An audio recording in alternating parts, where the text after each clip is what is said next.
Hi friends, I once again welcome you all to the Shivam Bajaj show. कुछ महीनों पहले मैंने एक रील अपलोड करी थी जो कि मुझे नहीं पता था इतने ज्यादा अच्छा रिस्पांस मिलेगा उसको। उस रील पर मैंने ये बताया था, सरकार को एक सजेशन दी थी कि आधार और पैन को डीलिंक करने का एक ऑनलाइन प्रोसेस होना चाहिए। ध्यान से सुनिएगा, डीलिंक करने का, ना कि लिंक करने का। क्योंकि अभी भी काफी सारे केसेस ऐसे हैं जो आधार और पैन को डीलिंक करवाना चाहते हैं इनएविटेबल अलॉटमेंट के कारण, बट वो नहीं कर पाते हैं।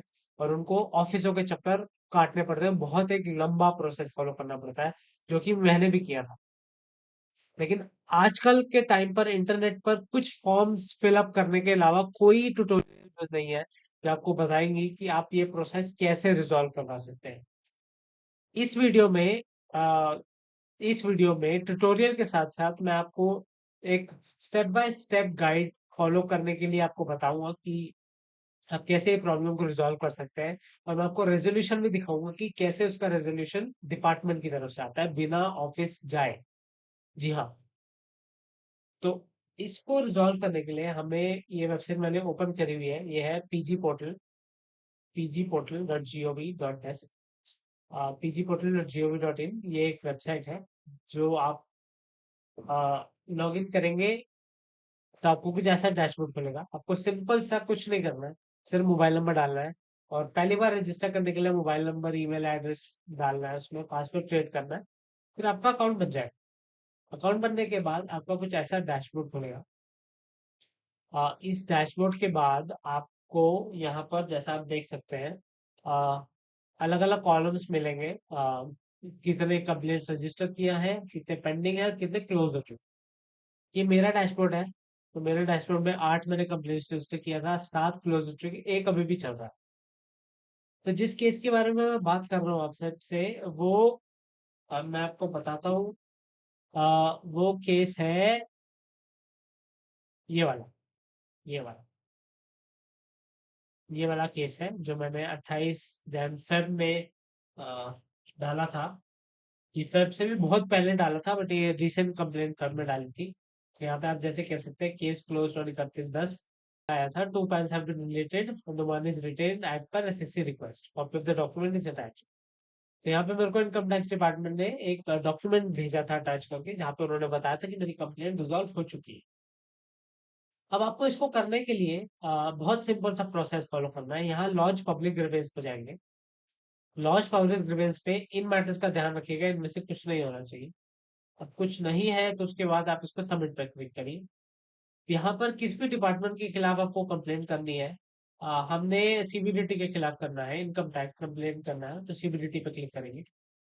मैं नहीं करूंगा क्योंकि मैं कर चुका हूँ, रिजॉल्व हो चुका है, सिर्फ आपको दिखाने के लिए मैं कर। अभी खुलने के बाद कुछ ऐसा पेज खुलेगा, ग्रीवियंस रजिस्ट्रेशन फॉर्म। अब इसके लिए हमें मेन कैटेगरी को सिलेक्ट करना है। हमारा प्रॉब्लम क्या है, pan issue. Pan issue select करने के बाद तो नेक्स्ट लेवल कैटेगरी पूछना है। तो नेक्स्ट लेवल कैटेगरी के बाद आपने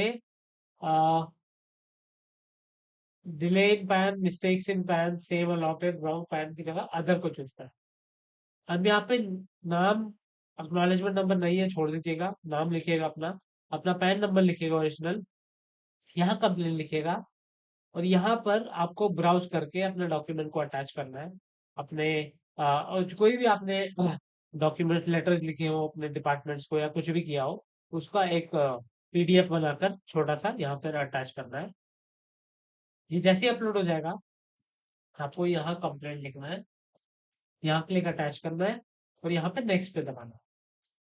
जैसा आप नेक्स्ट करेंगे तो आपको नेक्स्ट में एक प्रोसेस बताएगा कि जहाँ पर आप अपना मोबाइल नंबर, एड्रेस सबमिट करिएगा। एड्रेस, मोबाइल नंबर सबमिट करने के बाद वो आपको ऑटोमेटिकली आपका केस जो है रजिस्टर कर देगा डिपार्टमेंट ऑफ सीबीडीटी। अब ये, और आपको एक रजिस्ट्रेशन नंबर भी आ जाएगा। अब मेक श्योर आप इस रजिस्ट्रेशन नंबर को चेक करते रहे, किसी वेबसाइट पर व्यू स्टेटस में जाकर किसका क्या स्टेटस है। और अगर बाय एनी चांस यहाँ पे ग्रीवियंस नंबर लिखिएगा, मोबाइल नंबर लिखिएगा और सबमिट करेगा। ठीक है, यहाँ से आप स्टेटस चेक कर सकते हैं।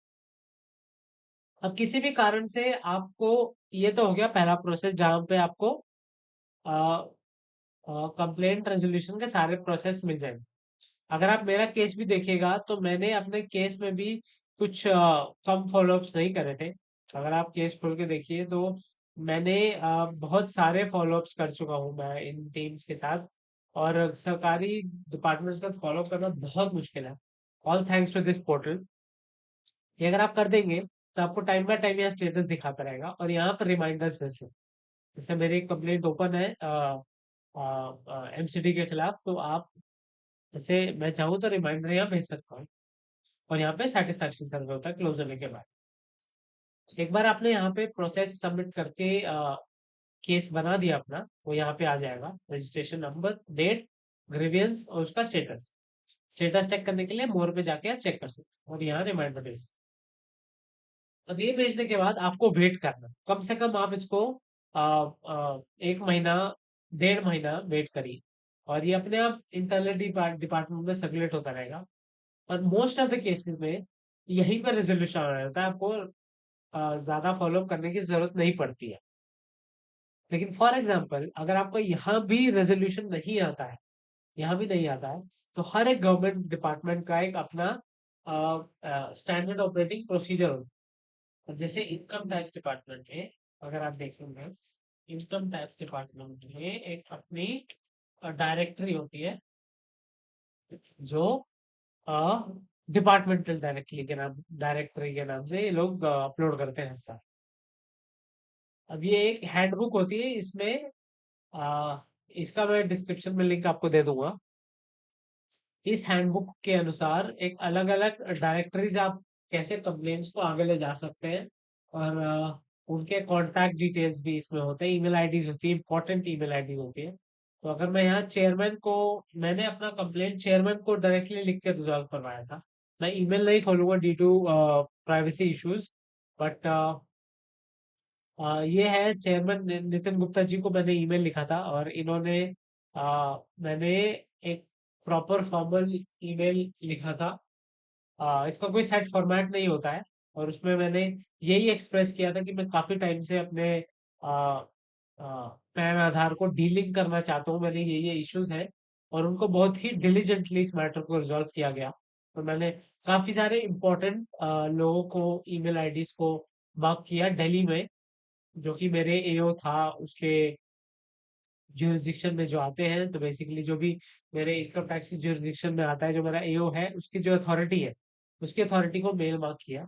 But this is the last step which you should take, जो मैंने मुझे लेना पड़ा। लेकिन आप इसको 2-3 महीने रुकिए, 1.5 महीना रुकिए, 1-1.5 महीना रुकिए। इसका जब आपको एक स्टेटस प्रॉपर सेटिस्फैक्टरी रिस्पॉन्स नहीं आता है और ये ऐसे ही क्लोज हो जाता है, उसके बाद आप यहाँ पर अपील फाइल कर सकते हैं। और अगर अपील फाइल करने के बाद भी अगर आपको कोई रेजोल्यूशन सेटिस्फैक्टरी नहीं मिलता है, तो आपको जो मैंने बताया इनकम टैक्स की डायरेक्टरी ओपन करके उस ईमेल एड्रेस पे आपको अपना पूरा केस अच्छे से एक्सप्लेन करना है। तो एओ को, अपने एओ को, चेयरमैन नितिन सर को, और जितने भी इम्पोर्टेंट आपके दिल्ली ऑफिस में या फिर लोकल ज्यूरिसडिक्शन में आपके इम्पोर्टेंट लोग हैं मार्ग, उन सबको आपको ईमेल को सीसी में रखना है। टू में चेयरमैन को डालना है, सीसी में सारे इम्पोर्टेंट लोगों को रखना है इंक्लूडिंग योर एओ। और आपको वो ईमेल सेंड कर देना। एक और स्टेप, ये इस ईमेल को सेंड करने से पहले, इस पोर्टल पर कंप्लेंट फाइल करने के बाद आपको इनकम टैक्स की incometax.gov.in पर जाना है और आपका अपना एओ चेक करना है। आपका एओ कौन सा है, incometax.gov.in। जैसा आप ये वेबसाइट खोलेंगे, आपको यहाँ पर स्क्रॉल करना है और इधर लिखना है, इधर आपको नो योर एओ का एक ऑप्शन मिलेगा। ये जैसे आप देख सकते हैं, नो योर एओ का ये ऑप्शन।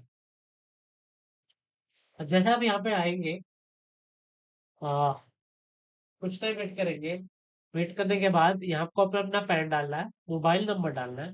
वेरिफिकेशन के नाम पर उस नंबर पे एक ओटीपी आएगा। और थर्ड प्रोसेस में आपको ये बता दिया जाएगा कि आपका ज्यूरिसडिक्शन ऑफिसर कौन है। मतलब आपका एक्सेसिंग ऑफिसर कौन है, आपका टैक्सेस फाइन जो आप करते हैं तो वो कहाँ जाते हैं। ठीक है। तो ये कुछ इम्पोर्टेंट स्टेप्स थे जो आपको फॉलो करना है। अब एओ एक बार आपको मिल गया तो आपको एक, मैंने यहाँ से एओ ढूंढा, उनको पर्सनली लेटर लिखा अपने एओ को, बट उनका रिस्पांस नहीं आया। रिस्पांस जब नहीं आया उसके करीबन 1.5-2 महीने के बाद मैंने ये ईमेल वाला प्रोसेस शुरू किया। और ईमेल वाला प्रोसेस शुरू करने के बाद ऑटोमेटिकली चीज रिजॉल्व होती गई। लेकिन आपको पहले अपना एओ चेक करना है, कौन है। उसके बाद आपको अपना डैशबोर्ड में या पीजी पोर्टल में लॉगिन करके यहाँ पे ग्रीवेंस फाइल करना है। उसमें लिखना है कि आप यहाँ कंप्लेन कर चुके हो, उसका कंप्लेंट नंबर ये है। ठीक है। और फाइल करने के बाद आपको वेट करना है 1-1.5 महीना। 1-1.5 महीना वेट करने के बाद अगर आपको कोई रिस्पॉन्स नहीं आता है, उसके बाद आप जो अपने एओ को एक लेटर लिख सकते हैं। एक पर्सनल एक लेटर लिखिएगा, एक चिट्ठी लिखिएगा, आ, कि dear AO, this is my complaint, ये कब से रिजॉल्व नहीं हो रही है। उसमें आप अपना ओरिजिनल पैन, आपको जो पैन सरेंडर करना है, अपना आधार, और कुछ जो है आप अपने आ, कुछ डॉक्यूमेंट्स, एडिशनल डॉक्यूमेंट्स उसको अटैच करके आप अपने एओ को बाय पोस्ट भेज दीजिए उस एड्रेस पे जो आपको यहाँ दिखाएगा, जुरिसडिक्शन एओ डिटेल्स में। ये भेजने के बाद कभी कभी ये लोग आपस में खुद फोन करके आपको रिजॉल्व करने के लिए बोलते हैं कि आपको ऑफिस आना पड़ेगा। अगर आपको ऑफिस जाने से काम नहीं बनता है तो आप इस पोर्टल का सहारा लीजिए, कंप्लेंट फाइल कीजिए। और अगर आपको कोई प्रॉब्लम हो और फेस कर रही हो, गाइडेंस की जरूरत हो, आप मेरे को पक्का कमेंट सेक्शन में बताइएगा। मैं आपको आपकी कंप्लेंट रिजॉल्व करने की पूरी पूरी कोशिश, आपकी हेल्प करने की पूरी पूरी कोशिश करूंगा। और मुझे उम्मीद है ये 3 स्टेप फॉलो करके आप इस आधार पैन के झंझट में हमेशा से रिजॉल्व कर सकते हैं। और एक बार ये रिजॉल्व हो गया, सब कुछ रिजॉल्व हो गया, एक चीज बचेगी, वो आपका ओरिजिनल आधार और पैन को लिंक करने की। यहाँ पर जब मेरा ये प्रॉब्लम हुआ था रिजॉल्व, तो मैंने यहीं पे लिंक आधार पे क्लिक किया था। यहाँ पैन नंबर, आधार नंबर लिख कर आपको नेक्स्ट दबाना है। वेरिफिकेशन में आपको बताएगा अ, कि आपका ये पैन आधार लिंक है कि नहीं, और वो आपको बोलेगा लिंक करने को। तो आप, ये तब तभी होगा जब आपका पैन आधार डीलिंक हो जाएगा। डीलिंक होगा तब जाके आपको ऑप्शन दिया जाएगा लिंक करने का, 1,000 रुपए की पेनल्टी पे करने के बाद। मुझे ऐसा लगता है दोस्तों, 1,000 रुपीज की पेनल्टी इस प्रोसेस में कुछ नहीं है, बिकॉज ये आधार डीलिंग का प्रोसेस बहुत ही ज्यादा टीडियस लगा मुझे। और इसमें अगर आप 1,000 रुपीज भी देकर आधार पैन को लिंक करवा सकते हैं, नथिंग लाइक इट, क्योंकि बहुत सारी problems government of India create कर देती है अगर आपने आधार पैन को लिंक, डीलिंक मतलब ओरिजिनल डॉक्यूमेंट्स को लिंक नहीं किया है। आपके बैंक में प्रॉब्लम आती है, 50,000 से ज्यादा आप अपने अकाउंट में ट्रांसफर नहीं कर सकते, अपने आप शेयर्स और अपने डीमैट को ऑपरेट नहीं कर सकते, बहुत सारी प्रॉब्लम्स आती है। तो मेरी बात मानिएगा, ये आप 1,000 रुपीज देकर अपने 2 ओरिजिनल डॉक्यूमेंट्स को लिंक करवा लीजिएगा। ये तो बात हो गई, इस प्रॉब्लम को आप कैसे रिजॉल्व कर सकते हैं। अब दूसरी बात, इस प्रॉब्लम तक पहुंचा ही क्यों।